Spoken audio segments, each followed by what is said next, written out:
Assalamualaikum warahmatullahi wabarakatuh.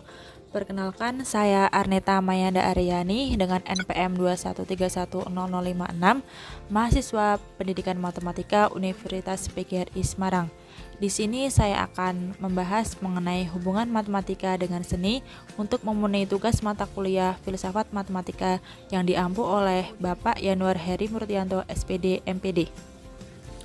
Sebenarnya, apa itu matematika?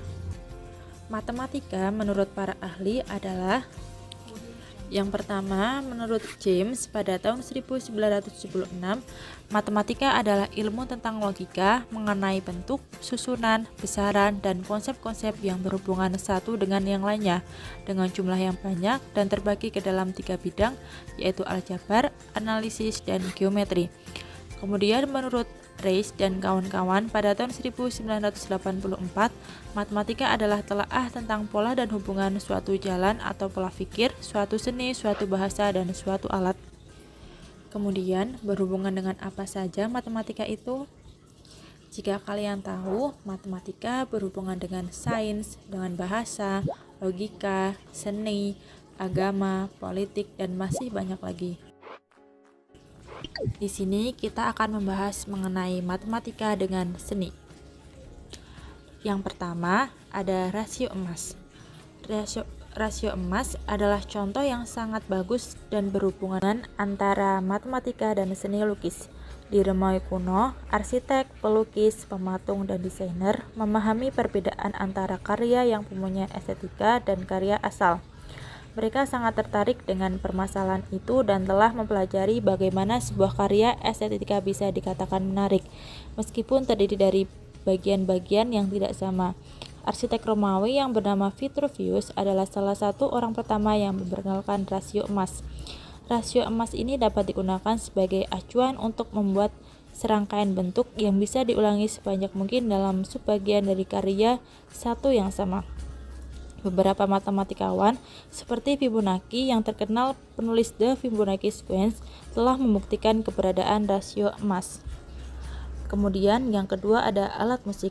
Matematika dan musik memang sudah bersaudara sejak zaman Yunani kuno. Dengan contohnya ada gamelan Jawa. Menurut Galang Sumantri, alat musik gamelan Jawa dapat dijadikan sebagai media belajar matematika khususnya geometri. Dari hasil observasi dan studi literatur diperoleh hasil bahwa terdapat unsur-unsur matematika pada alat musik gamelan Jawa.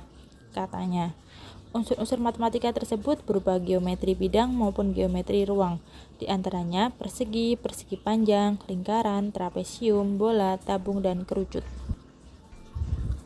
Kemudian ada seni tari. Di sini kita akan menjelaskan mengenai tari Jaipong Kembang Tanjung. Ketika kita mencermati tari Jaipong Kembang Tanjung, ini secara keseluruhan akan terlihat konsep-konsep matematika yang lainnya, seperti pola dan simetri, sudut, geometri, formasi, dan bentuk. Pola pada dalam tari Jaipong Kembang Tanjung terdapat pada gerakan kaki dan dalam musik. Sedangkan simetri pada tari Jaipong Kembang Tanjung dapat terlihat ketika pembentukan formasi kelompok dan gerakan tubuh ketika menari, baik pada gerakan per orang maupun gerakan berpasangan ataupun berkelompok. Selain itu, pada pembahasan kali ini akan dibahas juga mengenai geometri transformasi yang ada pada tari Jaipong Kembang Tanjung yang meliputi translasi, refleksi, dan rotasi. Setelah kita mengenal hubungan matematika dengan seni, maka dapat disimpulkan bahwa matematika tidak hanya sekedar rumus, tetapi banyak juga berhubungan dengan kehidupan. Sekian, terima kasih. Wassalamualaikum warahmatullahi wabarakatuh.